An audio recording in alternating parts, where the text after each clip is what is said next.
dictadura que mana imposa tots els seus criteris. Tot això s'havia arrasat completament. Alguns parlaven del Benidorm de l'Albufera. Mora inclús molt difícil, amb poques esperances. Vamos a hacer lo que sea necesario para que nadie la ponga en peligro. Mai se pagarà el mal que varen fer a la naturalesa de la Pinar. Mai se pagarà.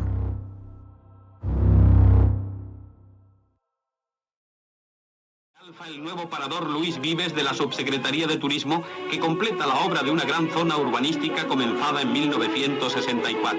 Dos parejas de valencianos a caballo. Actualment, l'Albufera, tal com la coneixem, podria ser totalment diferent. En els últims anys del franquisme, l'Ajuntament de València va aprovar un macroprojecte urbanístic per a aquest ecosistema, la Devesa del Saler. Alguns parlaven del Benidorm de l'Albufera.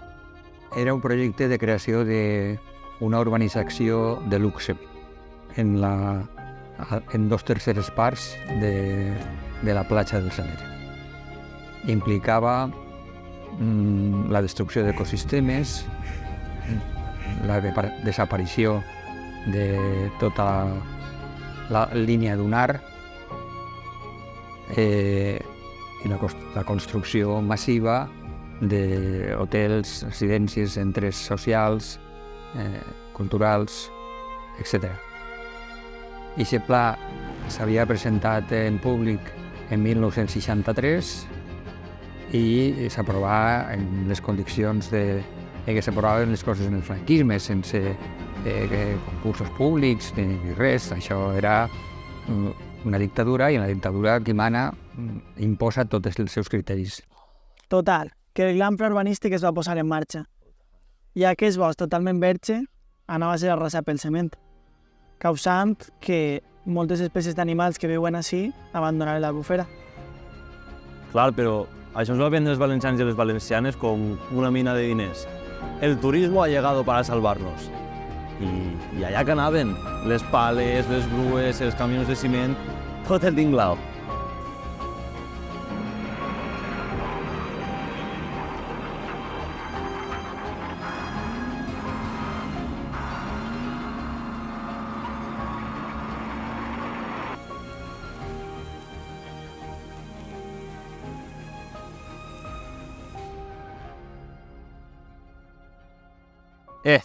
Però què es penseu?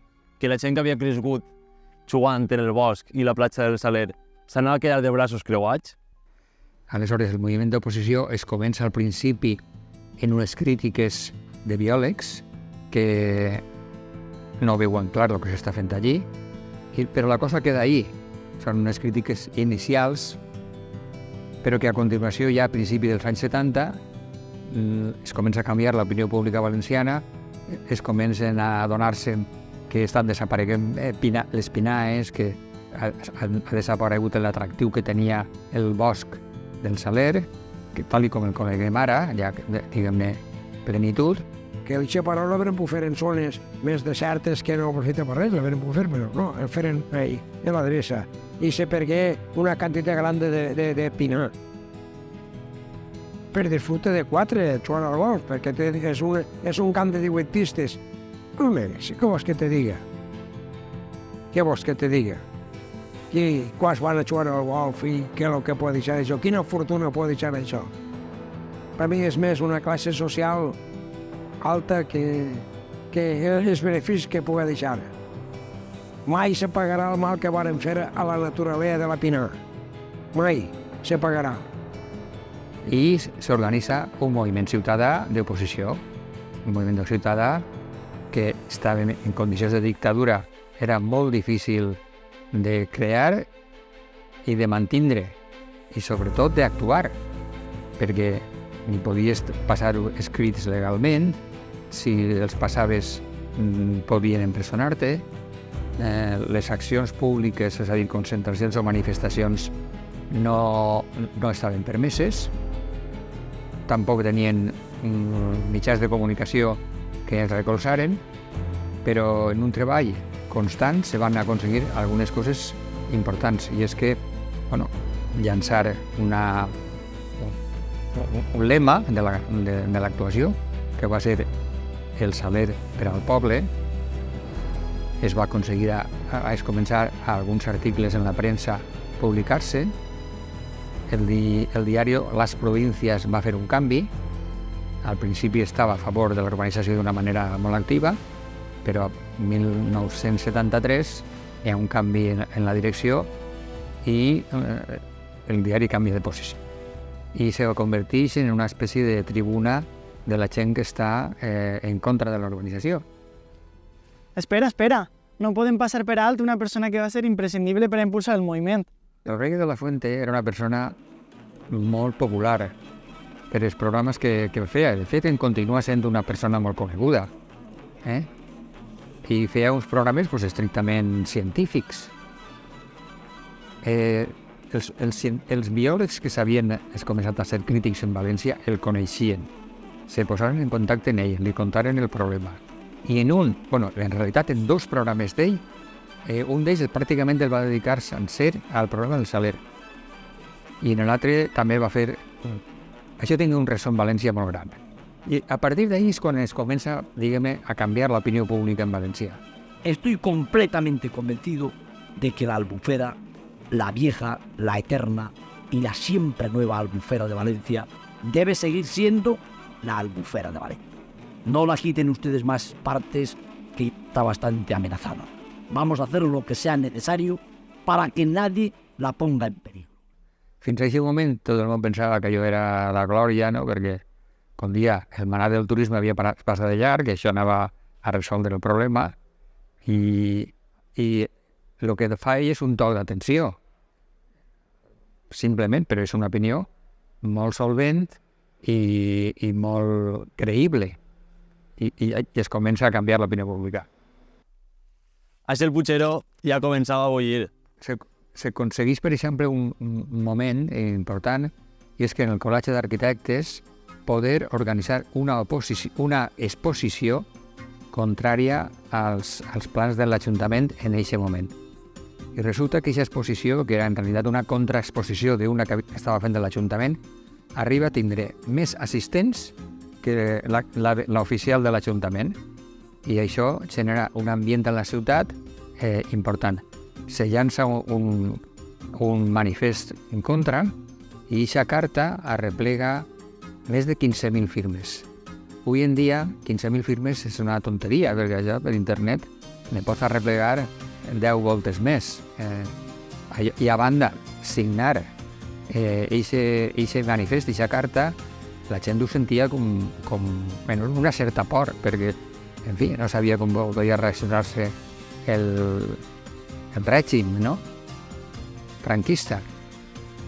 I, com dic, aquest conjunt de factors també se tradueix a voltes en algunes xicotetes manifestacions convocades il·legalment en carrers, en barris, per exemple, en Orriols, concentracions de 5 minuts de gent que eixia, se convocava diguem-ne, de viva veu, sense per escrit, i durant 15 minuts o una cosa així creaven un poc d'ambient en el barri i se dispersaven, perquè la policia immediatament l'avisaven. I s'arriba inclús a una convocatòria en el mes de setembre de 1974 a una concentració en el Saler. I aquesta concentració, que va tindre centenars i centenars d'assistents, va ser reprimida d'una manera frenètica per la policia. Simplement.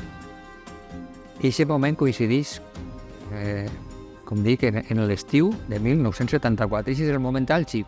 I a partir d'ahir el pla de la urbanització es comença a decaure.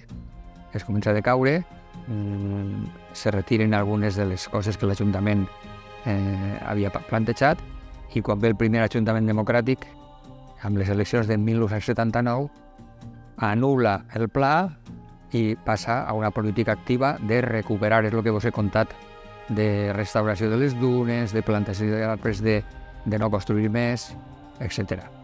El projecte que s'ha fet de regeneració de la zona litoral de les dunes de la Devesa, crec que és un projecte emblemàtic, crec que és algo molt, molt, molt important, d'una rellevància a nivell de conservació, de restauració ambiental, de recuperació d'un espai, que crec que se ho hem de recordar pràcticament tots els dies, que s'ha fet un treball de primer ordre que és referent a nivell internacional i que crec que és una cosa que ens hauríem de recordar a l'hora de no tenir por a fer aquests tipus d'actuacions en el dia d'avui, perquè passen 40 anys després i la ciutadania jo crec que n'hi ha consens en que aquesta va ser la millor decisió, no? Penseu que s'havia arrasat tot. Totes les dunes, totes les depressions interdunals, tot això s'havia arrasat completament. A partir de fotografies antigues, a partir de les poques zones que es van quedar, perquè es van quedar 2 zones de les dunes que es van quedar sense tocar, ahí es va fer la catalogació de les espècies, de les comunitats d'espècies de flora dural, es va recuperar les llavors, es va fer tot un projecte tècnic que ja t'he dit que continua venint gent a nivell internacional per tal d'aprendre de lo que es va fer així a l'Albufera i va ser molt pioner. I no sols això, el Saler per al poble va tindre un gran impacte a nivell de protecció mediambiental i social. Bé, el moviment del Saler per al poble ha tingut una gran repercussió en la vida valenciana, no? Per una banda, perquè se va aconseguir parar la urbanització i recuperar el Saler, però després ja en els anys 80 la Generalitat recuperada, que també això no existia en franquisme, va crear el Parc Natural de l'Albufera. En relació una cosa amb l'altra. El Parc Natural de l'Albufera és una meravella, no? I, per altra banda, va iniciar una tradició de moviments ciutadans així, a València, que ha tingut una continuïtat, no solament el del Saler i el del Túria, sinó que després ha vingut el Salvem el Cabanyal, Salvem el Botànic, per l'Horta. És una cosa molt particular, una tradició molt sòlida de moviments ciutadans. Però em pareix brutal.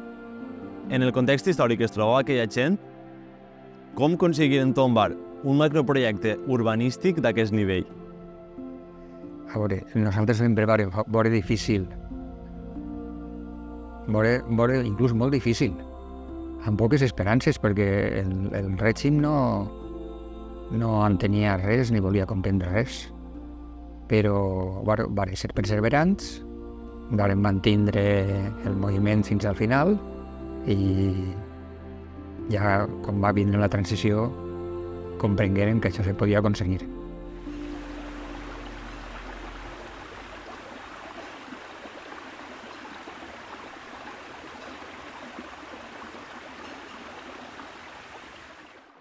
Mira, en poques paraules te ho vaig a dir. La meva il·lusió seria tornar a l'Albufera que jo coneguia quan era un xiquet. L'Albufera d'aigua transparent, d'aigua de la vegetació, d'aigua clara, d'aigua que podies veure, d'aigua que podies nedar. Això seria la meva il·lusió. I això no sé si va tornar. És important que tots i totes reflexionem de que sobre que estem ara en una època d'una incertesa a nivell mediambiental molt gran, estem entrant en terreny desconegut i n'hi ha moltes amenaces sobre els ecosistemes i sobre el que podria ser el nostre propi estil de vida, no? El nostre propi mode de vida. Soc optimista que se pot recuperar, com t'ha dit.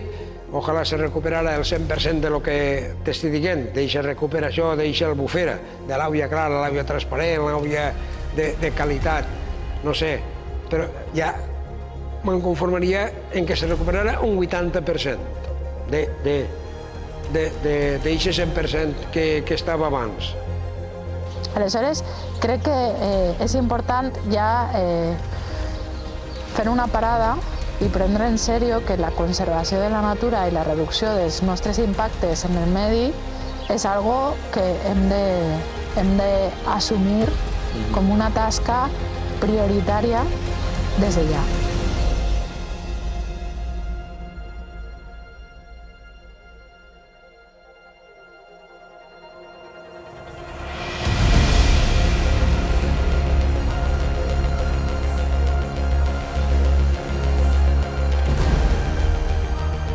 Després d'haver parlat amb les persones que viuen el dia a dia en l'Albufera, ens hem donat compte que l'Albufera de València i les comunitats humanes estan íntimament unides.